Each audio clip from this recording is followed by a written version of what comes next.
விடுதலை சிறுத்தை கட்சிகள் வந்தாங்க, எங்களுக்கு எதுவுமே செய்யல. திருமாவளவன்ற ஆள் வந்து எத்தனை தடவை நாங்க எம்பி ஆகி மனு கொடுத்துருக்கோம், இந்த இடத்துக்கு விஷயமா எங்க மக்களுக்கு இடம் கொடுக்கும் அப்படின்னு கேட்டிருக்கோம்.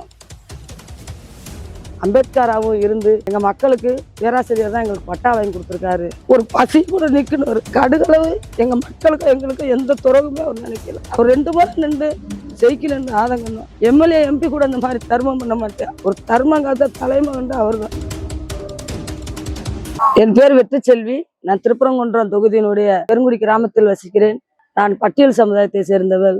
நான் பாரதிய ஜனதா கட்சியில் கடந்த 20 ஆண்டுகளாக பணியாற்றி வருகிறேன். ஒரு 10 வருஷத்துக்குள்ள பேராசிரியர் அவர்கள் பாரதிய ஜனதா கட்சியில் இணைந்த நாள் முதல் இன்னைக்கு வரைக்கும் எங்க மக்களுக்கு நிறைய நன்மைகள் செய்து கொண்டிருக்கிறார். எத்தனையோ விடுதலை சிறுத்தை கட்சிகள் வந்தாங்க, எங்களுக்கு எதுவுமே செய்யல.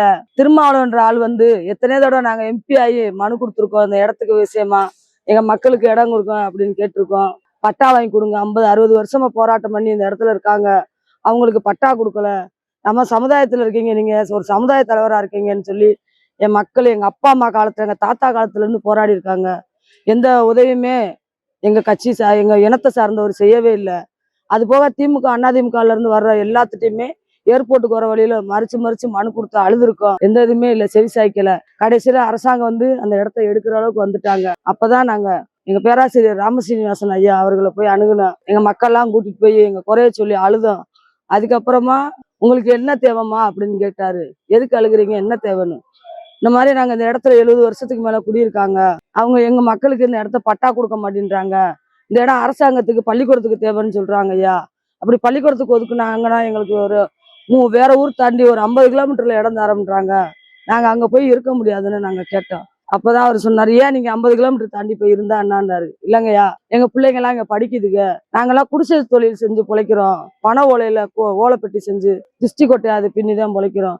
ஒரே இடத்துல எங்க சமுதாய மக்கள் இருந்தாதான் அந்த ஓலை வந்து ஒரே இடத்துல போடுவாங்க, நாங்க பிழைக்க முடியும். பிள்ளைய படிப்புக்குங்கனக்குள்ள தாங்க வசதியா இருக்கு, நாங்க எல்லாருமே கூலி வேலை செய்யறவங்க அப்படின்னு சொல்லி நாங்க அழுது முறையிட்டதுக்கு அப்புறம் சரி நான் அரசாங்கத்திட்ட கேட்கிறேன், கலெக்டர்கிட்ட கேட்டு உங்களுக்கு முடிவு சொல்றேன் அப்படின்னாரு. அப்புறம் மறுநாள் போயிருந்தோம், கலெக்டர்கிட்ட பேசிட்டு கலெக்டர் ஆஃபீஸ்க்கே எங்களை வர சொல்லிட்டாரு. எல்லாத்தையும் வர சொல்லி கலெக்டர் ஆஃபீஸ் முன்ன பேசணும். பேசுனதுக்கு கலெக்டர்கிட்ட அவர் சொல்லிட்டாரு, இந்த மக்கள் வந்து அவங்க நிலைமைய முதல்ல கேளுங்க, அவங்க வாழ்வாதாரம் என்ன அப்படின்னு பார்த்துட்டு முடிவெடுங்க. நீங்க அவ்வளவு தூரத்துல கொடுத்தீங்கன்னா அவங்க பிழைக்க முடியாது, பிள்ளைய படிப்பு கட்டுரும்ன்றாங்க. 12ஆம் வரைக்கும் பெருங்குடி ஸ்கூல்ல இருக்கு, அதனால இங்கனக்குள்ள இருந்தாதான் பெண்கள்லாம் படிக்கிறதுக்கு வசதியா இருக்குன்னு சொல்றாங்க. அவங்க கோரிக்கையை ஏற்று ஒரு நல்ல முடிவெடுங்கன்னு கலெக்டர் ஐயா பேசினாரு. நாங்க எல்லாருமே இருந்தோம் அவர் பேசும்போது. அப்ப அந்த இடத்த வந்து பள்ளிக்கூடத்துக்கு கொடுத்துருவோம், ஒரு பக்கத்துல ஒரு 1/2 கிலோமீட்டர்ல இடம் கிடக்க, அதெல்லாம் கொடுப்போமா அப்படின்னு பேராசிரியர்கிட்ட கேட்டாரு. அவர் எங்கிட்ட கேட்டாரு, என்னம்மா 1/2 கிலோமீட்டர்ல இருந்து வந்துருவீங்க, நன்றி ஐயா, எங்களுக்கு இதுவே வாங்கி கொடுங்க, இது போதுங்கய்யா அப்படின்னு நாங்க சொன்னோம். அதுபடி எங்க மக்கள் 128 பேருக்கு இன்னைக்கு இலவச வீட்டுமனை பட்டா வாங்கி கொடுத்துருக்காரு. யாருமே செய்ய முடியாத சாதனை. எத்தனையோ ஆண்டுகால போராட்டங்கள், இந்த இடத்துக்காக பாடுபட்டு எத்தனையோ மக்கள் இறந்துட்டாங்க. கக்கன் காலத்துல கொடுத்த காலனி வீட்டுலதான் ஒரு 2 சென்ட்டுக்குள்ள 5 குடும்பம் இருக்காங்க. 5 தலைமுறை 4 தலைமுறை அதுக்குள்ளேயேதான் இருக்காங்க, 2 சென்ட் இடத்துக்குள்ள. இந்த நிலைமையெல்லாம் எடுத்து சொல்லி எங்களுக்கு இன்னைக்கு கக்கனாவும் அம்பேத்கராவும் இருந்து எங்க மக்களுக்கு பேராசிரியர் தான் எங்களுக்கு பட்டா வாங்கி கொடுத்துருக்காரு. இந்த பெருமைக்கு அவர் தவிர வேற யாருக்குமே கிடையாது. ஏன்னா அவ்வளவு கஷ்டப்பட்டிருக்கோம். பட்டியல் சமுதாயத்துல நாங்க பிறந்த ஒரே காரணத்துக்காக எங்களை அந்த ஊரை விட்டு அந்த கிராமமே கிளப்பணும்னு பார்த்தாங்க.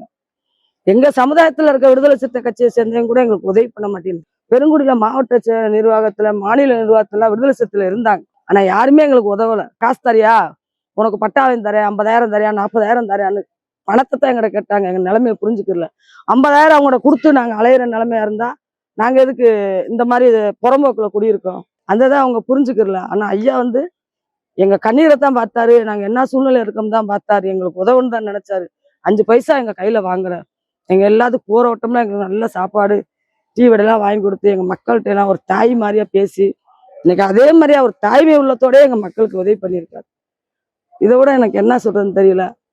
ஒரு காலகட்டத்துல எங்க வீட்டுக்காரு கோயம்புத்தூர்ல போய் வேலை பார்க்குறாரு. சனிக்கிழமை வேலை சாப்பாட்டையும் 50 பேர் வேலை பார்த்துக்கிட்டு இருக்காங்க எங்க வீட்டுக்காரோட சேர்ந்து. காலையில சாப்பிட போன இடத்துல பணம் பறிமுதல் ஆயிருது. பேண்ட்ல இருந்த பணம் கீழே விழுந்துருச்சு. ஏடிஎம் கார்டு கையில வச்சிருக்காரு. விடிஞ்சா ஞாயிற்றுக்கிழமை, அன்னைக்கு சனிக்கிழமை அரை நேரம் தான் இருக்கு. 12 மணி வரைக்கும் சொல்ல மாட்டாம வேலை பார்த்துட்டு போன் பண்றாரு என்கிட்ட. இந்த மாதிரி சாப்பிடவே காசு இல்லாமா, இவ்வளவு பேர் வேலை பார்த்து கொடுக்கோம், பணத்தை இழந்துட்டேன் விட்டுட்டேன்றாரு. கோயம்புத்தூருக்கு போகணும்னாலும் 8 மணி நேரம் ஆகும். கோயம்புத்தூர்ல எங்களுக்கு யாரு இருக்கா அவருக்கு தெரியாது.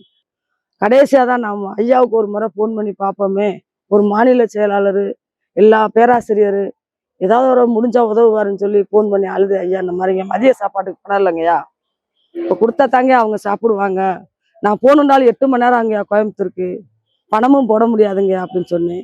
எந்த இடத்துல வேலை பார்க்குறாங்கன்னு கேட்டாரு. கோயம்புத்தூர் ஜங்ஷன் கிட்ட ரயில்வேல வேலை பார்க்குறாங்க உள்ள ரோட்டுக்குள்ள அப்படின்னு. சரி இரு, உங்க வீட்டுக்கார நம்பரை கொடு, ஒரு ஆள் பேசுவியா, 10 நிமிஷத்துல பணம் கொண்டு சேர்க்கிறேன்னு சொன்னாரு. நான் அவர்கிட்ட பேசி உட்காந்துக்கிட்டே இருக்கேன், எனக்கு ஃபோன் வந்துருச்சு, எங்க வீட்டுக்காரர் ஃபோன் பண்ணிட்டாரு. ஏம்மா யாரோ ஒருத்தர் வந்து எனக்கு 10,000 ரூபா கொடுக்குறாருமா. அந்த மாதிரி ஒரு பசி கூட நிக்கணும். கடுகளவு எங்க மக்களுக்கும் எங்களுக்கும் எந்த துறவுமே அவர் நினைக்கல.